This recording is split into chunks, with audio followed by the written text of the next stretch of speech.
Welcome back. And when government policies are unpredictable, people don't invest and capital becomes uncomfortable. Those were the words of the president of the African Development Bank, Dr. Adeshina, who says countries thrive when capital is secured.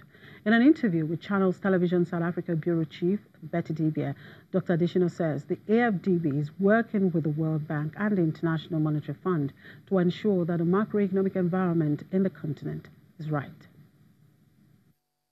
What's important really for us is what we are able to get done, right? As I said, this is not a flash in the pan. This is not a show and tell event. This is a very structured way in which we say, where are the bankable projects? How do we develop those bankable projects? How do we de-risk those bankable projects? And how do we remove from the way all the barriers to those transactions happening? And also, you can close a transaction. You still have to work in a business environment.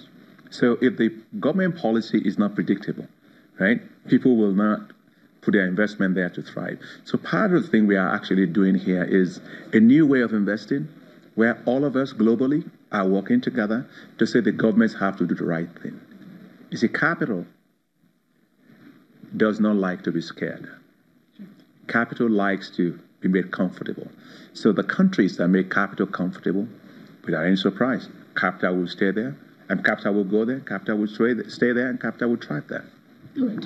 During the opening plenary, you promised the integrity of all the transactions. The government officials here have promised consistency in the reforms they're carrying out. How do you hope to ensure, this is done, and then moving the vision that you have regarding this forward? Yeah, I think discipline, it's very, very important when it comes to investment. And the way in which investors look at discipline is that they look at your business, investment, and regulatory environment. If that is actually okay, then they will be there. And this is at the heart of this, forum. We're having heads of state, we're having prime ministers, vice president, ministers of finance, ministers, sector ministers, all there to make sure that these reforms are done and will continue.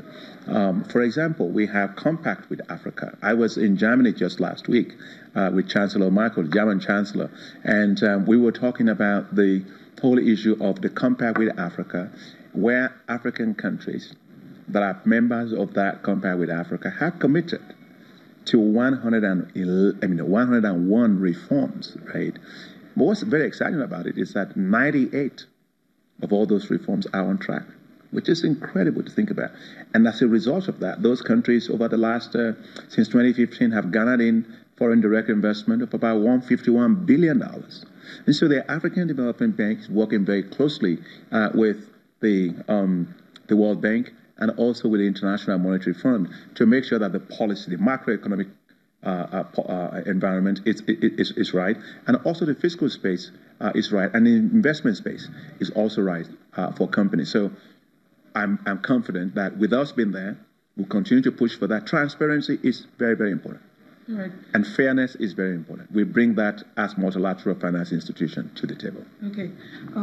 Speaking of that, in a world where in Nigeria in the past, in 2017 to the first half of 2018, where FDI has reduced substantially, and you have big financial institutions like HSBC and UBS closing office, and is there something you think we could be doing wrong? Well, they'd see that. I saw that, by the way, and I think that the most important thing is not just to don't make capital scared.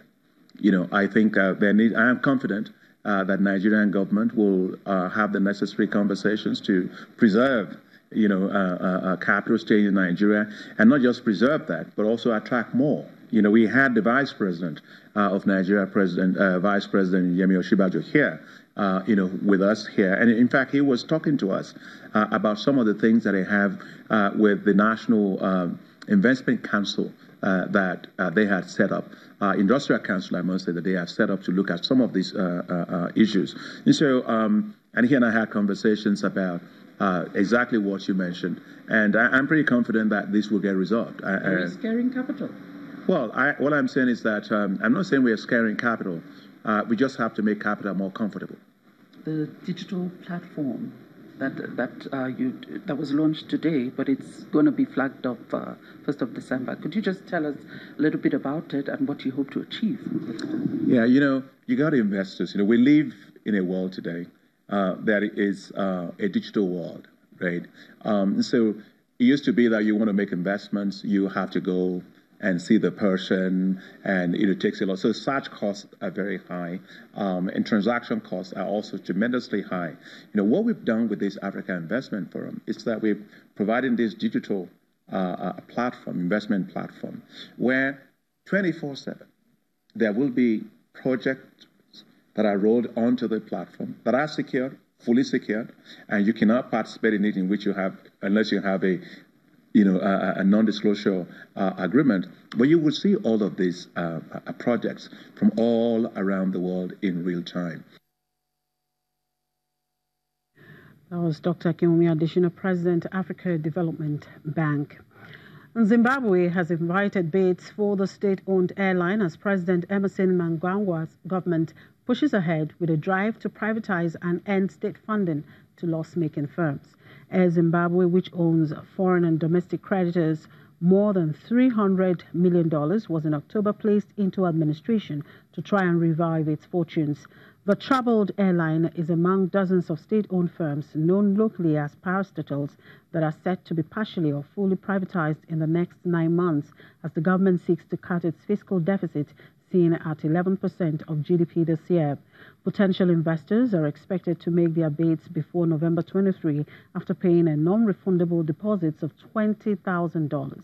Only 3 of Air Zimbabwe's planes are operational, with another 3 grounded, which has forced it to abandon international routes. The French oil company Total plans to drill 13 wells on Block 17 offshore Angola in order to maintain production of 400,000 barrels per day of crude until 2023 in Africa's second-largest crude producer. The company said the wells, which will connect marginal fields to existing floating platforms, will be divided between 2 projects. Glove 2 will involve drilling 7 additional wells to produce 40,000 barrels of oil per day. First oil is expected in 2020. Dahlia 3 will see 6 new wells drilled, producing 30,000 barrels per day, with oil coming up on stream from 2021. The projects, along with the previously announced Xenia 2, will enable Total to maintain production from Block 17 of more than 400,000 barrels per day. And finally, OPEC and allies warn that surging oil output is poised to leave the crude market oversupplied in 2019 as growing global crude output swamps shaky demand. A committee of producing nations say a group of roughly 2 dozen oil exporting nations, including OPEC and Russia, may have to launch a fresh round of output cuts in order to keep the oil market balanced. The announcement comes as rising supply and a weaker outlook for demand contributed to a sharp pullback in oil prices. However, Saudi Arabia has announced plans to reduce oil supply to world markets by 0.5 million barrels per day in December. And that's it on the program. Thank you very much for watching. I'm Chimezi Obi Iwago.